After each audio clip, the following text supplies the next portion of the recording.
စိတ်မဆိုးတတ်တဲ့ပုဂ္ဂိုလ်လှတယ်တဲ့စိတ်မဆိုးတတ်ဘူးဒေါသဖြစ်เสียတွေ့ပြီမဲ့လို့ तू ကသိခံခြင်းခွင့်လွတ်ခြင်းအပြုံးမပြတ်နေထိုင်ခြင်းဒီတစ်ဖက်သားကအဲ့ဒါလို့အပြုံးမပြတ်နေပို့ပြီးတော့စိတ်ကတိုးလာတတ်သေးတယ်နော်သူ့ကိုမထီမဲ့မြင်လုပ်တယ်လို့ထင်ကောင်းထင်သေးတယ်အဲ့ဒါမျိုးဒါကတော့အလိုထင်ပေါ့ဒေါသမဖြစ်အောင်ထိန်းနိုင်ရင်တော့အကောင်းဆုံးပဲအဲ့ဒါလို့သိခံခြင်းအပြုံးမပြတ်ဒေါသမထွက်ဖဲ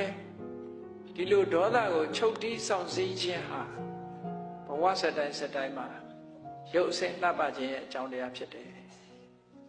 ဘယ်လိုပဲပြောစိတ်မဆိုးဘူးဥပမာဘာနဲ့တူတုံးဆိုလို့ရှိရင်မြေကြီးဟာဘယ်သူကပဲတူးဆွမြေကြီးကတုံ့ပြန်မှုမလုပ်ဘူးပထဝီသမစိတ်လို့ဆိုတာမြေကြီးနဲ့အလားတရံတူတဲ့စိတ်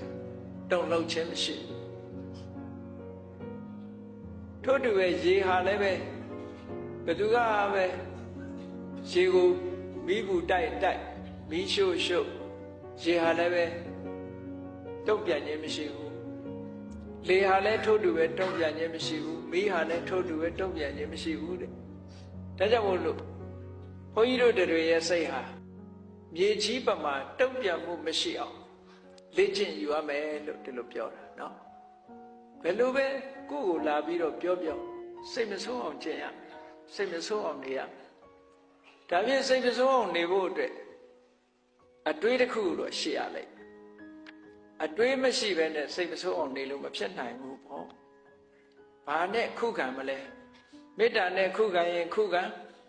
သို့မဟုတ်ခန္တီဆိုတဲ့တရားနဲ့ခုခံရင်ခုခံ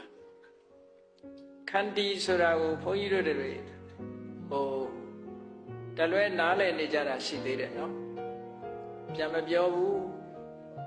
ငုံခမ်းနေတဲ့ကိုခန္တီလို့ဒီလိုထင်တယ်မဟုတ်ဘူးခန္တီရဲ့သဘောကပင်ကိုယ်စိတ်အခြေအနေမပြတ်အောင်ထိန်းထားနိုင်တာကိုခန္တီလို့ခေါ်တယ်ပင်ကိုယ်စိတ်အခြေအနေဆိုတာလူတယောက်ကကိုယ့်ကိုမစော်ကားခင်တုန်းက